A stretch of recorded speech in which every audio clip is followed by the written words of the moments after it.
পাপী যদি সাধারণ পাপী হয়, ও যখন জানবে যে আমার এই পাপের ক্ষতি হলো, এই পাপের কারণে আমার দুনিয়া আখিরাত বরবাদ হবে, ও ওই পাপ না ছাড়লেও কমপক্ষে নিজের মধ্যে একটা চিন্তা আসবে যে এই গুনাহটা ছাড়ার দরকার।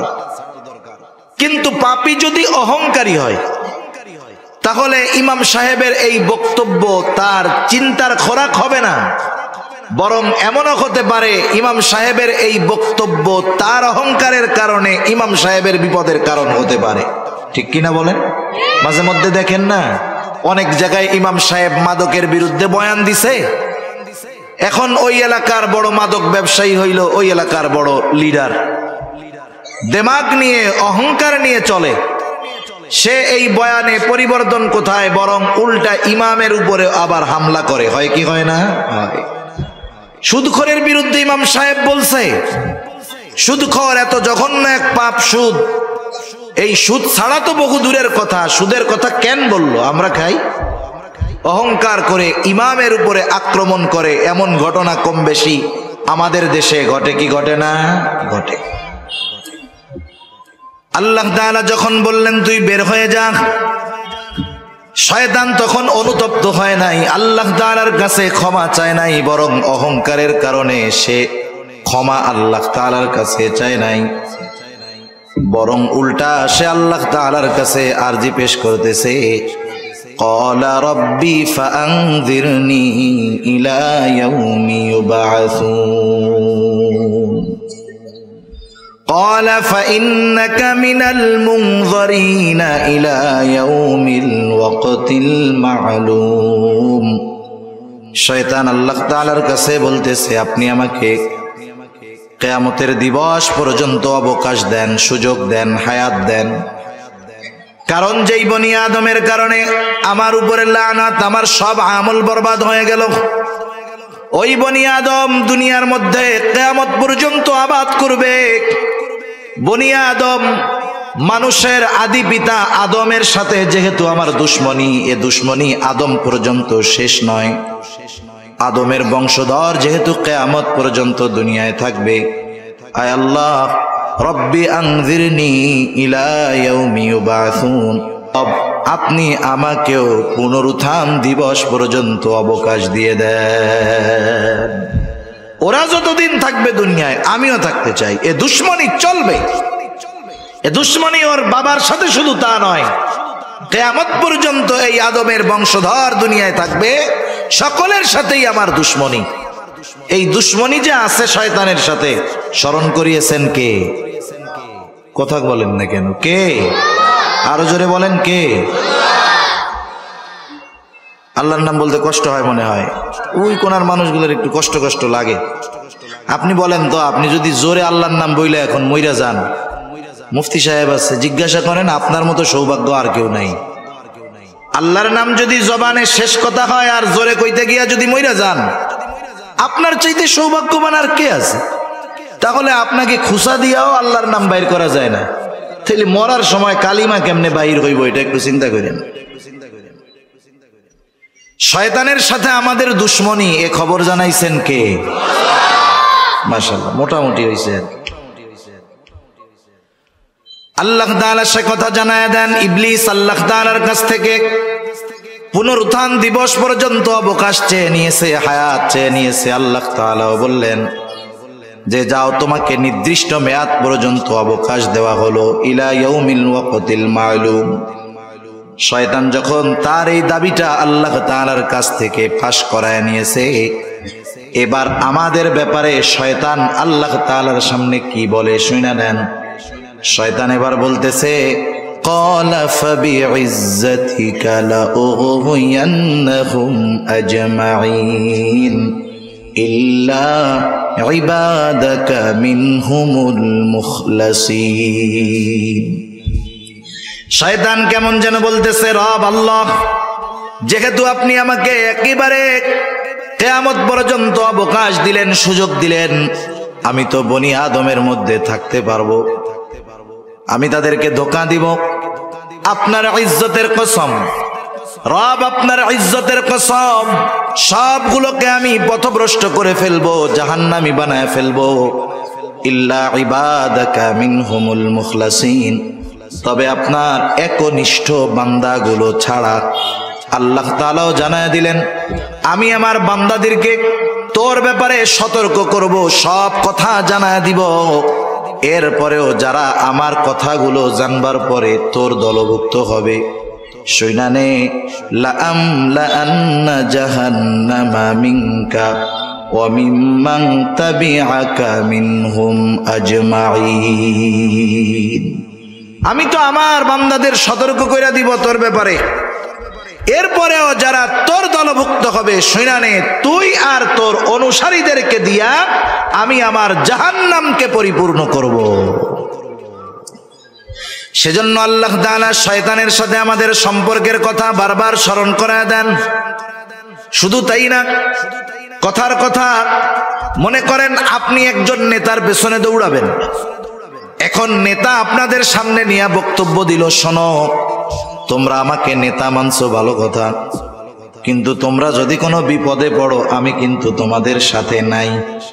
বলেন তো, এই রকম বক্তব্য যদি কোনো নেতা দেয়, এই বক্তব্যের পরে তার সামনে মাইকের স্পিকার আর ডান পাশে মাইকওয়ালা ছাড়া আর কেউ থাকবে নাকি? বলবে যে তোমার জন্য আমরা ময়দানে নামবো, বিপদে পড়লে তুমি সাথে নাই, তাইলে তোমার মতো নেতা আমাদের দরকার নাই। দুনিয়াতে যারা শয়তানকে নেতা মানবে, শয়তানের নেতৃত্ব মেনে নিবে, কিয়ামতের দিন কঠিন মুসিবতের সময়, সবচাইতে বড় মুসিবতের সময় কিন্তু তাদের নেতা তাদের সাথে থাকবে না। শয়তান সেই দিন তার অনুসারীদের সাথে কেমন আচরণ করবে, দয়াময় মালিক আল্লাহ রব্বুল আলামিন সেই দিন শয়তান তার অনুসারীদের সামনে কি কথা বলবে, কি বক্তব্য দিবে, সেই বক্তব্যটাও আল্লাহ তাআলা আমাদের জানায় দিয়েছে।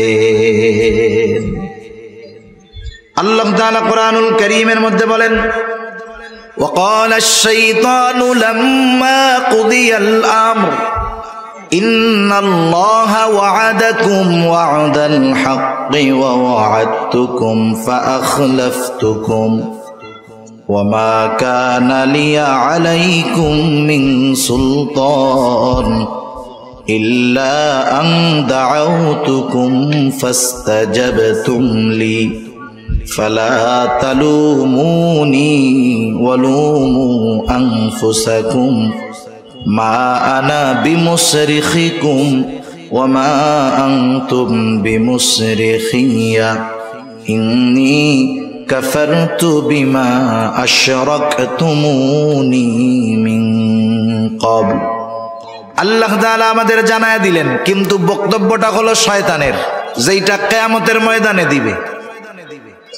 আল্লাহ তাআলা আমাদেরকে জানায় দিয়েছেন কত আগে কি করবে সেই দিন শয়তান। আল্লাহ তাআলা বলেন, ওয়াকাল আশ-শাইতানু লাম্মা কুদিয়াল আমর, সব কিছুর যখন চূড়ান্ত ফয়সালা হয়ে যাবে, এইবার শয়তানের দলের অনুসারী যারা, তারা শয়তানকে খুঁজতে থাকবে যে আমাদের তো নিশ্চিত হয়ে গেল জাহান্নাম, কে আমাদের জন্য একটু সুপারিশ করবে। মৃত্যুদণ্ড যখন কারো কার্যকর হয়ে যায়, আপিল করে, জজ কোর্টে হইলে হাইকোর্টে, সুপ্রিম কোর্টে গিয়া করে, সুপ্রিম কোর্টে যদি রায় হয় রাষ্ট্রপতির কাছে গিয়া করে। ওরা চিন্তা করবে আমাদের জন্য তো জাহান্নাম অবধারিত, কিন্তু কে আছে আমাদের জন্য আজকে সুপারিশ করবে, আমাদেরকে এই বিপদ থেকে উদ্ধার করবে। দুনিয়ায় যেহেতু তারা শয়তানের সাথে ছিল, এইবার তারা শয়তানকে খুঁজতে থাকবে। তাফসীরের মধ্যে আসছে, দূরে তাকায় দেখবে ওই যে শয়তানকে দেখা যায়, এইবার সকলে মিলে শয়তানের দিকে দৌড় শুরু করবে। শয়তানও দৌড়াইতে থাকবে, দৌড়াইতে থাকবে। কিছু দূর যাবার পর শয়তান তাদের দিকে ঘুরে ফিরে দাঁড়ায় যাবে, দৌড়ানো মানুষগুলো দাঁড়ায় যাবে, চিন্তা করবে এইবার বুঝি শয়তান আমাদেরকে কোনো আশার বাণী শোনাবে, যাতে করে আমরা এই বিপদ থেকে বাঁচতে পারবো। ওই দিন দাঁড়ায়া শয়তান গোটা দুনিয়ার শুরু থেকে নিয়ে শেষ পর্যন্ত তার যত অনুসারী ছিল, তাদের সামনে যেই বক্তব্যটা দিবে আল্লাহ তাআলা সেই বক্তব্যটাই বলতেছেন, শয়তান প্রথমেই বলবে ইন্নাল্লাহা ওয়া'আদাকুম ওয়া'দাল হক। শয়তান প্রথমেই বলবে ইন্নাল্লাহা ওয়া'আদাকুম ওয়া'দাল হক, নিশ্চয়ই আল্লাহ তাআলা তোমাদের সাথে যা ওয়াদা করেছেন সব ওয়াদা সত্য। এখন প্রশ্ন হলো আল্লাহ তাআলা কি ওয়াদা করছেন আমাদের সাথে? আল্লাহ তাআলার যত প্রতিশ্রুতি আছে, যত ওয়াদা আছে, সব ওয়াদা যদি বিশ্লেষণ করা হয় সারমর্ম হয় দুইটা। কয়টা? জোরে বলেন না কয়টা? এত খুশা কথা কইলাম, এরপরেও আপনাকে দুইবার কওয়া লাগেছে। জোরে বলেন, জোরে বলেন, বলা রাখবে কেন? জিজ্ঞাসা করছি যেটা, নতুন কিছু জিজ্ঞাসা করছি? আগেই বলছি যে আল্লাহ তাআলা যত ওয়াদা দিয়েছেন সব ওয়াদার সারমর্ম দুইটা। এরপরে জিজ্ঞাসা করছি কয়টা? আগে হলো উত্তর বইলা দিছি, এরপরে জিজ্ঞাসা করছি। এরপরেও আপনারা মুখে কুলুপাইটা বসে থাকেন, নাকি কথা বলবেন না নিয়ত করছেন? একটু বললে হয় কি, ছোটবেলায়, এখন তো পোলাপান ঘুমাইতে বলবেন, বলবে যে আমার একটু মোবাইল দাও, গেমস খেলি, নাইলে ঘুম নাই। এটা বলে না এখনকার বাচ্চারা? একটু মোবাইল দাও, একটু কার্টুন দেখাও, নাইলে ঘুমাবো না। আমাদেরও মনে আছে যতটুকু, ছোটবেলায় আমাদের যখন ঘুমাইতে বলতো আমরা বলতাম যে গল্প শোনাও। গল্প কে শোনাবে? দাদা, দাদি, মা, যে কোনো একজন তো শোনাবে। এইবার দাদির কাছে শুইছি, গল্প শুরু করছে। এক দেশে এক রাজা ছিল। আমরা কি কইতাম? রাজার একটা ঘোড়া ছিল। ঘোড়ার দুইটা পাখনা ছিল। এইবার আর হু হা কিচ্ছু হয় না। বলেন তো দাদির গল্প আছে না শেষ? দাদির গল্প চলতো না শেষ? দাদির গল্প চলতো ততক্ষণ, হুহা থাকতো যতক্ষণ। আমি আপনাদের সামনে বলতেছি, আপনারা কি সজাগ আছেন না ঘুমায় আছেন? এই জন্যই জিজ্ঞাসা করি, যে এই প্রশ্নগুলা করি। নতুন কিছু তো আর করি না, আগে উত্তর বলি এরপরে জিজ্ঞাসা করি। অথচ এই জিজ্ঞাসার কোনো দরকার নাই। বললাম যে সারমর্ম দুইটা, শেষ। কিন্তু এরপরে আবার জিজ্ঞাসা করি সারমর্ম কয়টা? আপনাদের জিজ্ঞাসা করার কারণ হলো এই গুরুত্বপূর্ণ কথাটা আপনারা মন দিয়ে শুনছেন কিনা। কিন্তু আমার মনে হচ্ছে যে না, আপনারা শুধু শুনতেছেন কিন্তু বলতে রাজি নাই। একটু কথা বলা যাবে না ইনশাআল্লাহ? আল্লাহ তৌফিক দান করুন। আল্লাহ তাআলা যত ওয়াদা করেছেন সব ওয়াদার সারমর্ম হলো দুইটা। এক নাম্বার হলো ইন্নাল্লাযীনা আমানু ওয়া আমিলুস সলিহাতি লাহুম জান্নাতুন তাজরি মিন তাহতিহাল আনহার। এক নাম্বারটা হইল ঈমান আনো, নেক আমল করো, তোমাদের জন্য রয়েছে এমন জান্নাত যেই জান্নাতের পাদদেশ দিয়ে আছে প্রবাহিত নহর। আল্লাহ তাআলার যত ওয়াদা তার দ্বিতীয়টা হলো ওয়াল্লাযীনা কাফারু ওয়া কাযযাবু বিআয়াতিনা উলাইকা আসহাবুল জাহিম। আল্লাহ তাআলার যত ওয়াদা আছে সব ওয়াদার দ্বিতীয়টা সারমর্ম হলো যারা আল্লাহ তাআলার আয়াত সমূহকে মিথ্যা প্রতিপন্ন করে, আল্লাহ তাআলার নিদর্শন সমূহকে মিথ্যা প্রতিপন্ন করে, আল্লাহর সাথে কুফরি করে, ঈমান আনে না, নেক আমল করে না, তারা হলো আসহাবুল জাহিম। তাদের ঠিকানা হলো জাহান্নাম। এটা হলো আল্লাহ তাআলার সকল ওয়াদার একেবারে সারাংশ, মূল কথা। এই কথাই শয়তান মনে করায় দিবে আল্লাহ তাআলা ওয়াদা দিয়েছিল ঈমান আনো, নেক আমল করো, জান্নাত। ঈমান আনো নাই, নেক আমল করো নাই, জাহান্নাম। এই ওয়াদাটা আল্লাহ তাআলা দিয়েছিলেন, নিশ্চয়ই আল্লাহ তাআলার এই ওয়াদা সত্য, কোনো সন্দেহ নাই। শয়তান ওই দিন বলবে, শয়তান বলার আগে আল্লাহ তাআলা আমাদের জানায় দিচ্ছে। এইবার শয়তান নিজের প্রতিশ্রুতির ব্যাপারে বলবে। শয়তানও কিন্তু মানুষের দুনিয়ায় প্রতিশ্রুতি দেয়। শয়তান অনেক সময় আমাদের অন্তরের মধ্যে বিভিন্ন কথা ঢাইলা দেয়। এইরকম তো আর মানুষের মতো ওয়াজ মাহফিল কইরা শয়তান তার কথাগুলো কইতে পারে না। কিছু মানুষরে দিয়া করায় ঠিক। মাঝে মধ্যে দেখবেন অনেকে নিজে নিজে চিন্তা করে, বা নামাজের কথা বললে, দাড়ির কথা বললে, গুনার থেকে বাঁচার কথা বললে, হুজুর এখন মাত্র বয়স 22 বছর, আর একটু বুড়া টুড়া হই, এরপরে দাড়ি টাড়ি রাখবে না। নামাজের কথা বললে এই তো শুরু করে দিব না কালকে থেকে। হজের কথা বললে বলে এখন তো জুয়ান আছি, টাকা পয়সা আছে, তাতে কি, বুড়াকালে হজ করবো আর ঘর থেকে বাইরে মুমা, তখন ভালো হয়ে যাবো না। এইরকম কিছু বিষয়, কথা, চিন্তা আমাদের অন্তরে ডাইলা দেয় শয়তান।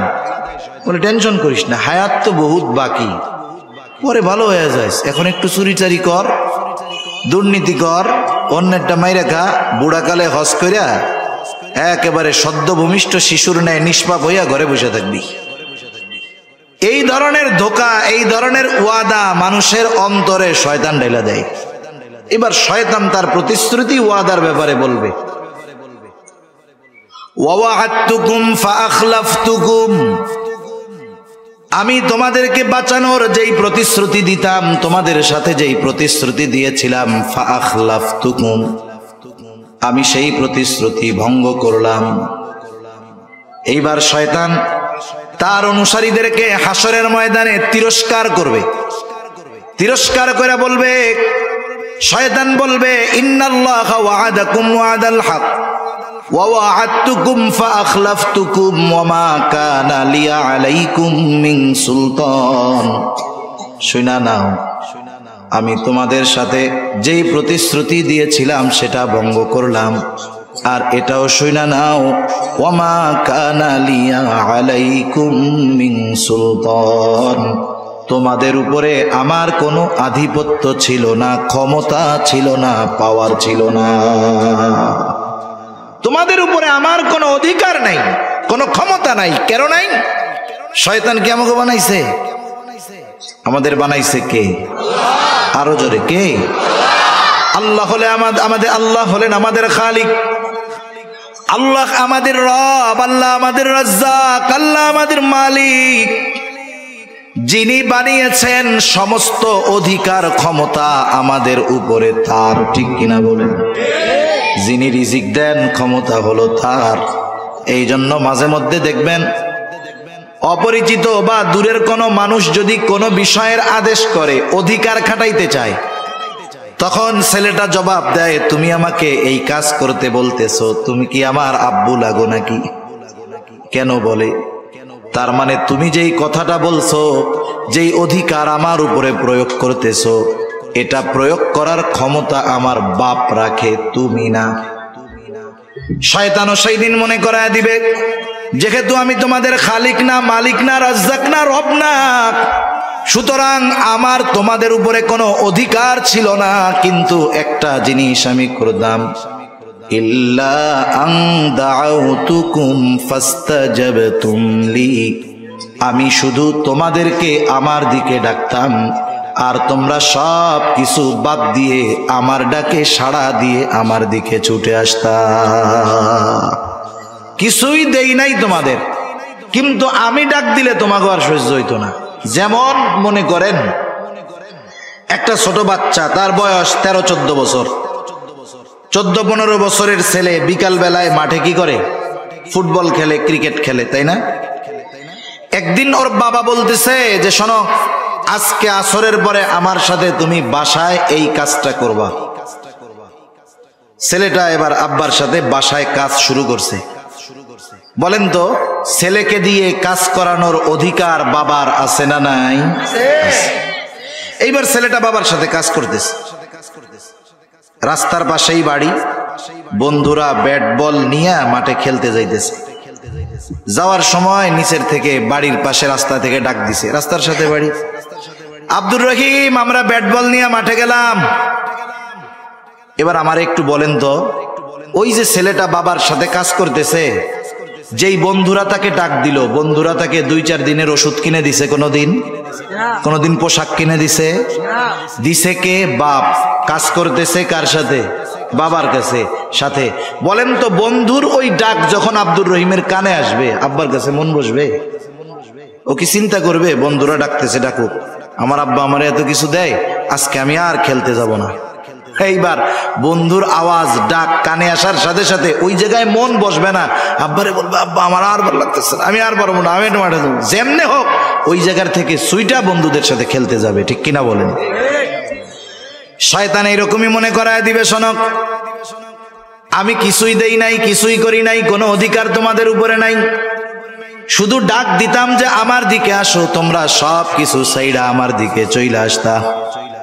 অথচ আমাদের দেশে গোটা দুনিয়ার মধ্যে মসজিদ গুলাতে দৈনিক 5 বার আজান হয় কি হয় না?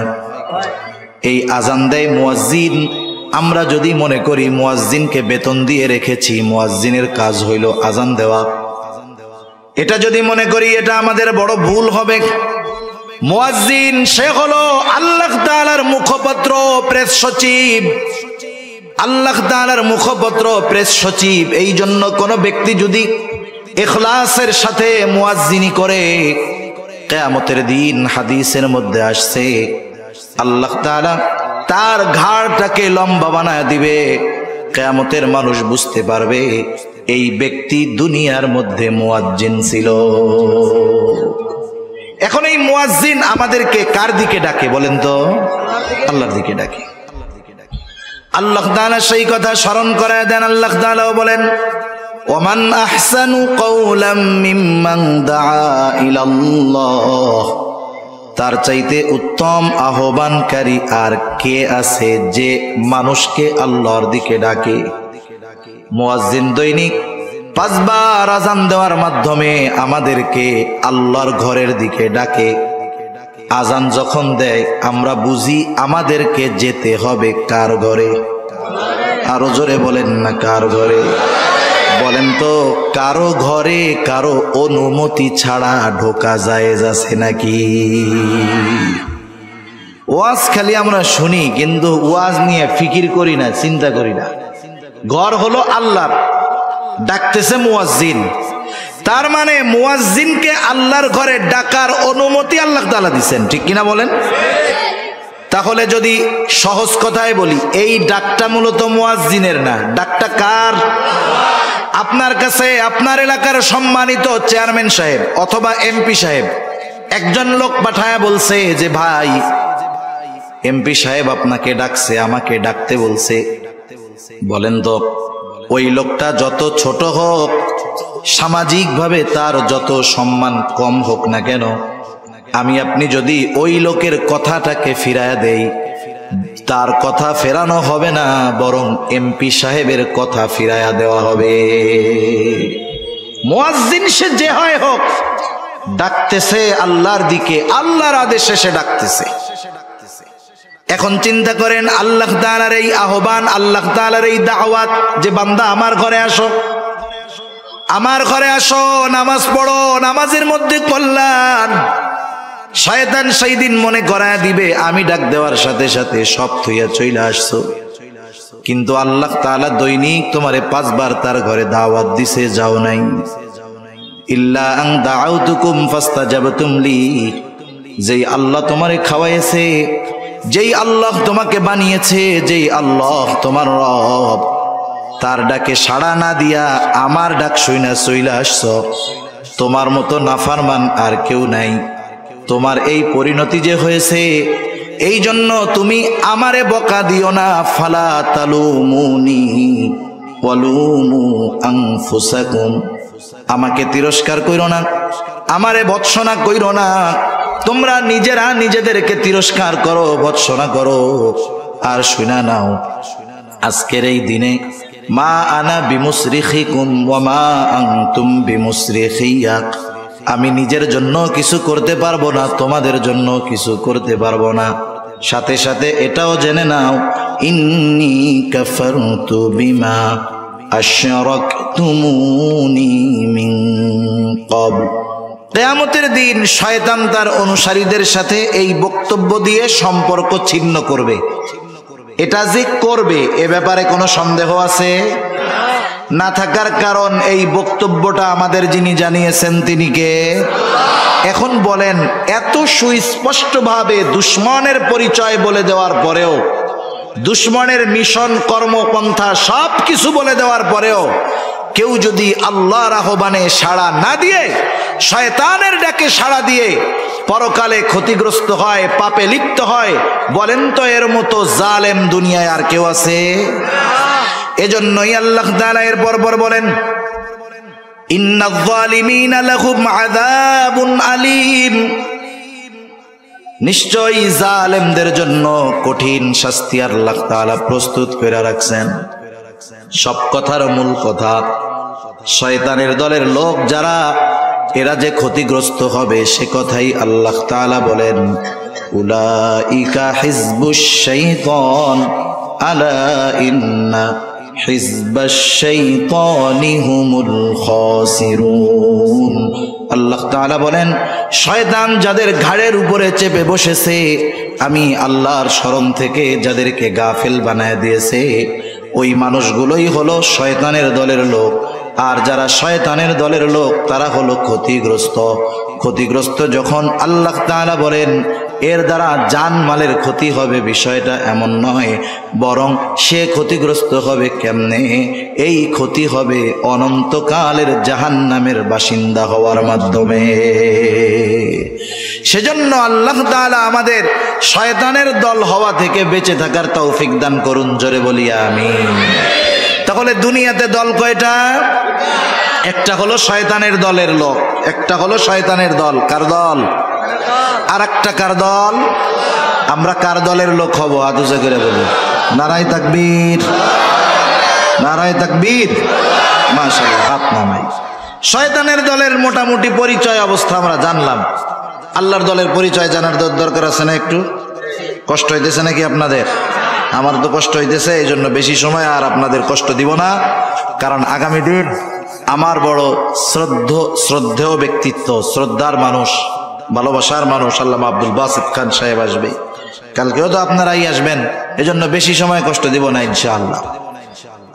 এরপরে আল্লাহ তাআলা বলতেছেন, আমি যে আয়াতগুলো তিলাওয়াত করেছি সূরা মুজাদালার শেষ কয়েকটা আয়াত, এক আয়াতের কথা মোটামুটি শেষ। এরপরে আল্লাহ রাব্বুল আলামিন বলতেছেন, ইন্নাল্লাযীনা ইউহাদ্দুনাল্লাহা ওয়া রাসূলাহু উলাইকা ফিল আযাল্লিন। যারা আল্লাহ এবং রাসূলের সাথে শত্রুতা পোষণ করে, দুশমনী রাখে, তারা চরম অপমানিত হবে। এরপরেই আল্লাহ তাআলা তার দলের লোকদের হালত অবস্থা কি হবে সেই ঘোষণা দেন। নিজের দলের কথা বলার শুরুতেই আল্লাহ তাআলা বলেন, কাতাবাল্লাহু লাআগলিবান্না আনা ওয়া রুসুলি ইন্নাল্লাহা কাওয়িয়্যুন আজিজ। আল্লাহ তাআলা নিজের দলের কথার শুরুতেই বলেন কাতাবাল্লাহ, আল্লাহ তাআলা নির্ধারিত করে রাখছেন, লেখা রাখছেন। কি লেখা রাখছেন? লাআগলিবান্না আনা ওয়া রুসুলি, আমি আর আমার রাসূলের দলের বিজয় হবেই হবে, এটা লিখে রাখছেন কে? তার মানে আল্লাহর দলের লোক যারা, তাদের বিজয় হবেই হবে। এখন আল্লাহর দলের লোক যারা, তাদের বিজয় হবেই হবে। কেন? কারণ ইন্নাল্লাহা কাওয়িয়্যুন আজিজ, আল্লাহ তাআলা হলেন মহাশক্তিশালী, মহাপরাক্রমশালী। এই জন্য কোনো ব্যক্তি যদি আল্লাহর দলের লোক হয়ে যায়, লড়াইতে জিতুক, হারুক আর মরুক, তার নাম জয়ীদের তালিকায় চলে যায়। আল্লাহর দলের লোক হইলেই জয় সুনিশ্চিত। এই যে ফিলিস্তিনের পক্ষে, আকসার পক্ষে, বাইতুল মুকাদ্দাসের পক্ষে যারা ইহুদিদের বিরুদ্ধে যুদ্ধ করতেছে, হয়তো ইসরায়েল সারা দুনিয়াকে কনভিন্স করে গাজাকে পৃথিবীর মানচিত্র থেকে মুছে দিবে। হতে পারে 20 লক্ষ গাজার বাসিন্দাদেরকে একেবারে শেষ করে দিবে।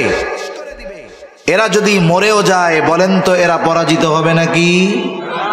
মরলে পরাজিত হয় না, মরলেই হেরে যায় তা না, বরং মৃত্যুর মাধ্যমে মানুষ তার চূড়ান্ত গন্তব্যে পৌঁছাতে পারে।